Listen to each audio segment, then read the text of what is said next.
观众朋友们，礼宾车前方出现的嘉宾是谁？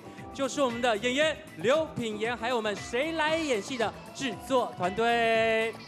节目中由演员化身专属司机，邀请来宾进行轻松但深刻的对谈，在节目中擦出了不少有趣的火花，也看见艺人们的生命故事。这是他出道22年来首度跨领域入围生活风格节目主持人奖，恭喜准妈妈演员刘品言。Hello， 大家好，我是刘品言，大家好。还有我们的制作团队，欢迎你们。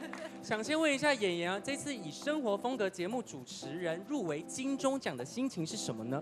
哇，我觉得我很感谢谁来演戏的团队，才可以把我推到这个位置啦。如果不是他们的话，我主持起来也会相当紧张。你今天台风非常的稳健。我希望你今天保持非常轻松，然后幽默的态度就好，因为毕竟你知道时间快到了嘛。我1+2来的。对，没错。然后另外还想问你一题哦，在节目中你已经访问过很多来宾了嘛，对不对？还有哪些来宾是你想邀请上车的呢？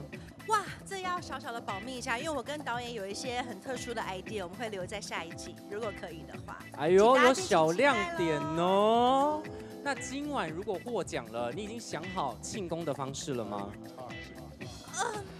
好问题耶。我刚看到你做这个动作，也不方便庆功是？我觉得我可能现在跳不起来，虽然我是个灵活的孕妇。啊，没关系，我觉得我们就保持冷静的状态好吗？保持平常心。但是不管怎么样，预祝你们今晚可以拿下大奖喽，好不好？谢谢你们，也谢谢演员。